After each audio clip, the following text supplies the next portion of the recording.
Well, a few days ago, he was asked about the state of those negotiations, and he said there are no issues of importance to discuss. In fact, he said, who cares? Mr. Speaker, we care. We care. Le Premier ministre. The Prime Minister was elected on a platform where he said that American tariffs were an existential threat to Canada. But nonetheless, this weekend, journalists asked him if negotiations are continuing, and he said, who cares?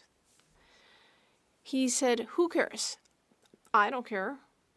He doesn't seem to care about aluminum sector or forestry workers.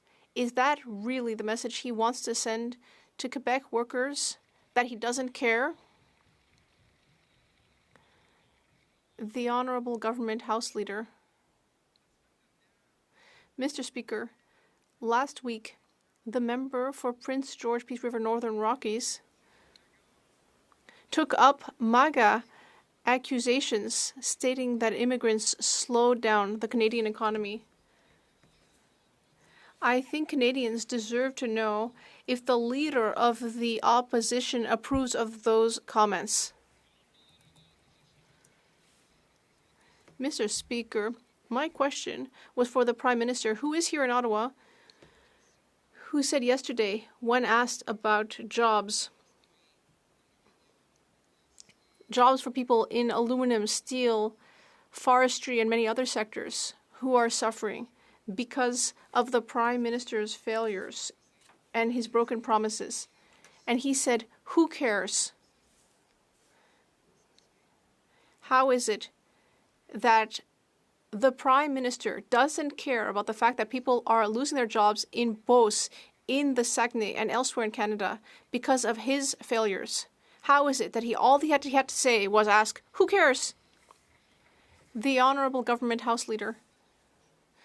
Speaking of serious matters, Mr. Speaker. In English. Last week, the member for Prince George, Peace River, Northern Rockies repeated MAGA claims that immigration and immigrants are a drag on the Canadian economy. I think Canadians want to know from the Leader of the Opposition. Not from the top, but let's take a little pause and let the noise level drop a bit, and may the House Leader may continue. So the member repeated MAGA claims that immigrants are a drag on our economy. I think Canadians want to know whether the Leader of the Opposition approves this kind of language, and will he sanction the member, yes or no? The Honourable Leader of the Opposition. Mr. Speaker, the Prime Minister claimed during the last election that the U.S. tariffs were an existential crisis, and I quote, requiring that he immediately be elected to, quote, negotiate a win and get a deal by July 21st. Well, a few days ago, he was asked about the state of those negotiations, and he said there are no issues of importance to discuss. In fact, he said, who cares? Mr. Speaker, we care. We care about the workers who've lost their jobs and don't have paychecks to make their mortgage payments. Why doesn't he care? The Honourable Government House Leader. Monsieur le Président, on trouve un peu que ça dérape.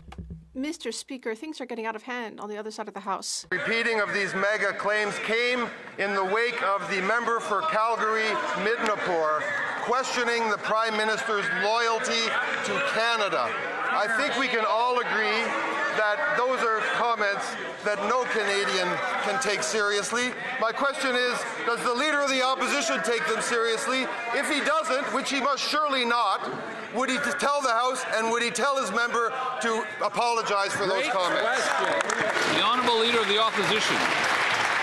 Mr. Speaker, the Prime Minister already apologized to President Trump. Yes, It was one of the many areas where he backed down and capitulated after claiming that he would be elbows up. He promised he'd have a deal by July 21st. No deal. Promised to negotiate a win.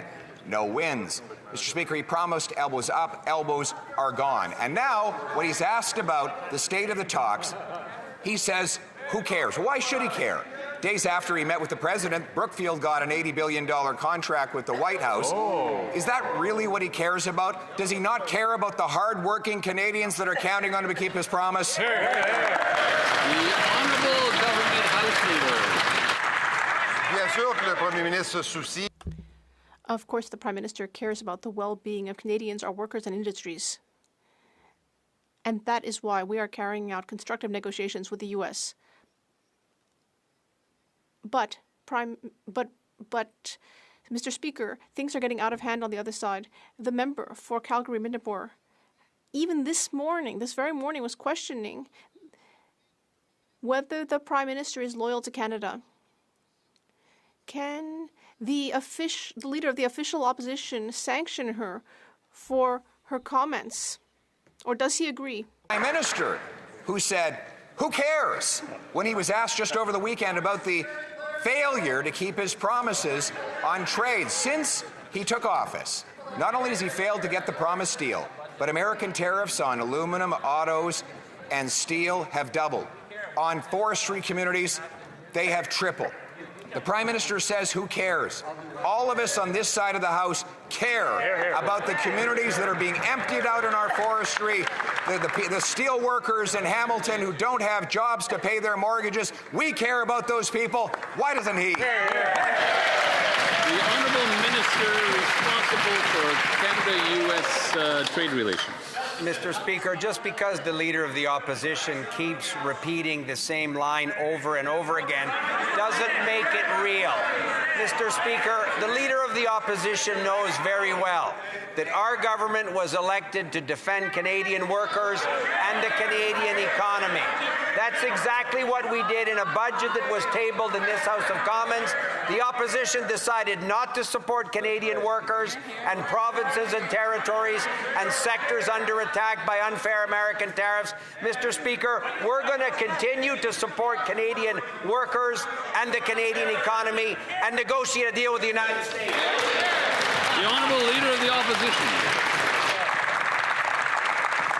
And negotiate a deal with the United States, he repeats the same promise that the Prime Minister has been breaking for the last 8 months. He said he would have a deal by July 21st, no deal. He said he'd negotiate a win, no win. He said he wouldn't back down. All he's done is back down.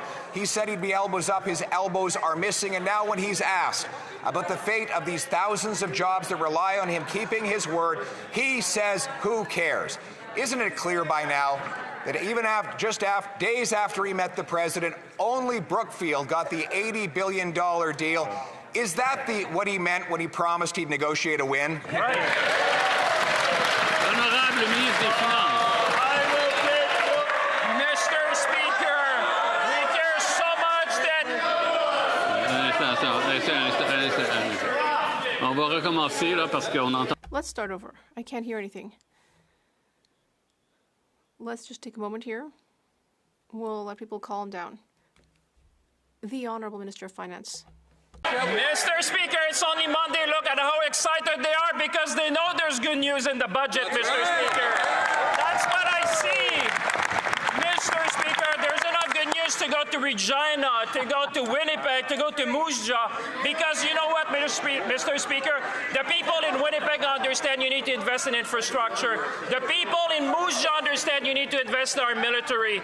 The people in Regina understand we need to invest in housing, Mr. Speaker. Canadians understand that we need to invest in this country. On this side of this house, we will always fight for Canadians because every day is a good day to fight for Canadians.